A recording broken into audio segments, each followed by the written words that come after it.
Most 36-year-old men are busy looking to make more money and have their focus set on raising their young families and putting food on the table. Yet in Kaurine village, Igembe Central, Meru, we meet a different kind of a 36-year-old. Meet Robert Kavata, a man who has 17 wives. That's right, 17 wives.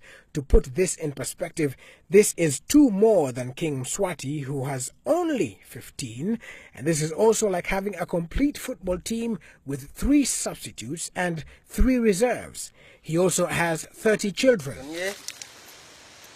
For him, it would seem that a wife is always just one call away. You see, Robert here picks wives from anywhere, including social functions, and he is said to have a convincing tongue. Meet Purity Kathata, the latest entrant to the Kathata fray. She is wife number 17 and is on baby number 2. She knows that she is not the last one. Akiweza kuongezea hata akiongezea wafike 30 ni sawa. Kwa sababu tu tunaona anaweza. Neither is she rattled that she was not the first. Hakuna kitu mimi napendanga nikose. Kila kitu mimi nataka napata. Na hata watoto wangu wanakaa mzuri. Nafurahia tukiwa wengi kwa sababu kazi zinakuwa rahisi. Mmoja akifanyia kazi yake hapa, mwingine hapa. Ni wanashinda tunasaidiana.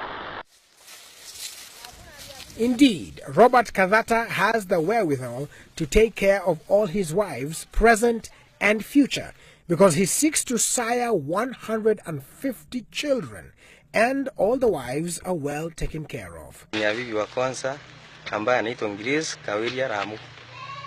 Hii nyumba ni bibi wa saba ambaye anaitwa Frinda Kailoi Ramu.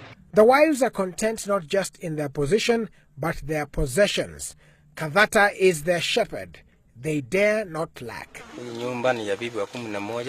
He has 20 houses. You would think that it is hard to manage this situation, but Kavata is an organized man. Since I am got many of them and I am able to cater, why shouldn't they not follow my steps and be organized? He has a timetable and schedule of when and where he will be for food and other duties.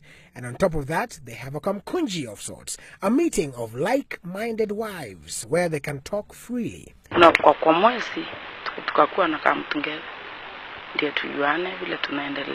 For Robert Kavata, the apple does not fall far from the tree. Wakati mzee alinipea power ya kuendelea na kazi, akanifunza. Wakati nilikuwa mwalimu akaniambia sasa nataka uingie kwa kazi yangu. You see, the joke in Meru is that his siblings could be part of any small crowd, just like this one. That is because his father had 69 wives and 114 children. Niko na watoto 31 in number, and I'm still expecting more. Kulingana na ile sheria. Robert wants to improve on this legacy and get 150 children. He is the only one of his 75 brothers to marry several wives in honor of his father. I think I'm going to marry more and more, so that I can be able to arrive at least at the number. For now, he is on the path to his target and invites all who see a window of opportunity to join the fray. Willis Raburu, Citizen Weekend.